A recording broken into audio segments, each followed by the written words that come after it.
전쟁을 억제해야만 국민들이 자유로울 수 있다라고 하는 이런 관점에서 전쟁을 없앨 수 있는 방법, 그것도 일시적으로 전쟁을 중지시키는 게 아니라 영원하게 전쟁이 일어나지 못하게 만드는 방법이 뭘까? 그걸 고민한 책이 영구평화론입니다. 자, 그래서 칸트가 고민하면서 이 영구평화론을 통해서 세 가지 방법을 제시합니다. 첫 번째는 국내 정치를 민주화하는 겁니다. 칸트는 국내 정치를 공화주의적 질서로 만드는 거란 말이지. 로마 공화주의에 좀 더 가깝습니다. 한마디로 법의 지배. 자, 칸트의 생각은 그 시민들의 그 권리가 보장이 되고 이 시민들이 법과 질서의 그 근원이 되는 그런 공화주의적 질서하에서 시민들은 어때요? 절대 전쟁에 동의하지 않을 거라는 거예요. 아니, 자신이 전쟁터에 끌려나가고 자신의 무슨 재산이 증발될 수 있는 전쟁에 누가 동의를 하겠냐고. 그렇죠? 예, 이성적인 시민들은 전쟁을 반대하게 될 거라는 겁니다. 그래서 시민이 주인이 되는 그런 이제 공화주의적 질서, 이걸 갖다 여러 나라가 국내 정치를 다 이런 식으로 만들게 되면 국가들은 전쟁을 못하게 될 거라는 거지. 그래서 첫 번째 방법은 국내 정치를 민주화하는 겁니다. 두 번째 방법이 바로 뭐? 한마디로 말해서 국제기구입니다. 국제적인 영역에서 법의 질서를 달성한다는 거지.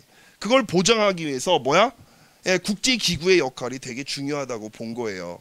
여러 국가들이 힘을 갖다가 결집을 하는 국제기구를 하나 만들어가지고 평화를 갖다가 무너뜨리려고 하는 국가에 대해서 강력한 제재를 가한다면 어때? 전쟁을 막을 수가 있지 않겠느냐, 그런 얘기죠. 여기서 칸트가 헷갈려. 어떤 점에서 이제 문제가 생기냐면 이 국제기구의 권한 문제, 이게 이제 문제가 됩니다. 이걸 해결을 못해요, 칸트가. 쉽게 얘기하면 국제기구를 아까 얘기한 대로 국가들끼리 전쟁을 못하게 하려면 국제기구가 막강한 힘이 있어야 돼. 여러분 봐봐. 우리들의 일그러진 영웅이란 이문열의 소설 여러분도 아마 읽었을 거야.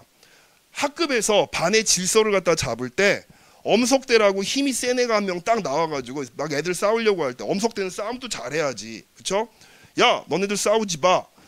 그래갖고 싸움을 뜯어 말릴 수가 있다는 거야. 힘도 하나도 없는 찌질찌질한 반장이 나와갖고 얘들아 니네 싸우면 안 돼. 그럼 어때? 괜히 반장이 몇 대 쥐어박히고 싸움은 계속해서 벌어지겠지. 그쵸? 자, 그래서 국제기구의 권한을 매우 강하게 설정할 필요가 있다. 칸트가 이런 얘기를 해. 그래야 전쟁을 억제할 수가 있으니까. 그러고 나서 어때? 곧바로 자기 입장을 바꿉니다. 영구평화론 내에서도 자기 입장을 곧바로 바꿔요. 아니야. 약하게 하는 게 맞을 것 같아. 왜 입장이 흔들렸을까? 만약에 국제기구가 너무 강해지면 마치 세계정부와 같은 그런 이제 기구가 될 것이고, 그럼 어때? 이 강력한 힘을 가지고 있는 국제기구가 각각의 개별 국가에 있는 국민들의 권리를 침해할 가능성이 있다는 겁니다. 그렇죠? 세계 정부 정도만큼의 막강한 힘을 가지고 있는 국제기구가 있다면 그 국제기구가 만약에 개별 국가의 국민들의 권리라든가 자유를 침해하게 될 경우 시민들은 여기에 맞서 싸울 수 있는 마땅한 방법이 없다는 거지. 그렇죠? 자기 나라의 정부의 독재에도 맞서기가 굉장히 어려운데 만약에 국제기구에 의한 강압이라든가 독재가 있을 경우 이걸 어떻게 해결하냔 말이야. 그러다 보니까 이거 힘 너무 세게 하면 안 될 것 같아.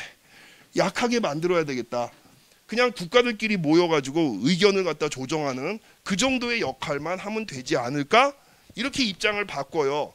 그러다가 또 입장을 바꿔서 강할 필요가 있다라고 얘기를 해. 왜? 만약에 국제기구가 힘이 약하다면 전쟁을 못 막을 거거든. 그렇죠? 강력하게 무장을 한 그런 국가들 간의 전쟁을 어떻게 막을 수가 있냔 말이야.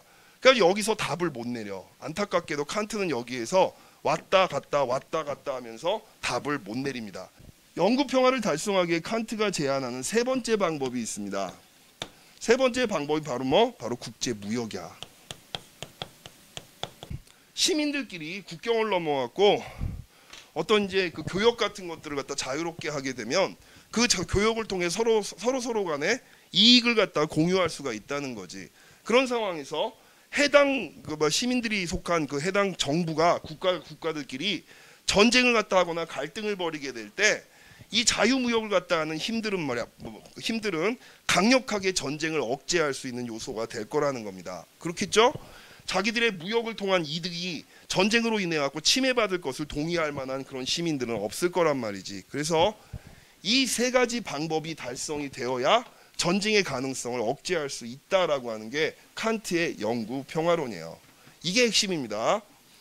만약에 칸트가 시험 문제 나온다면 출제자는 이렇게 뭐 칸트의 국가 개념을 써 이런 거 안 낼 거라고 내가 봤을 때는. 영구 평화를 달성하기 위해서 뭐 칸트의 무슨 칸트가 제시한 방법을 세 가지를 쓰세요. 그리고 그 각각의 내용을 갖다 서술해 봐라. 뭐 이런 얘기가 나올 가능성이 높아요. 그래서 여러분한테 지금 제가 정리를 해드린 겁니다.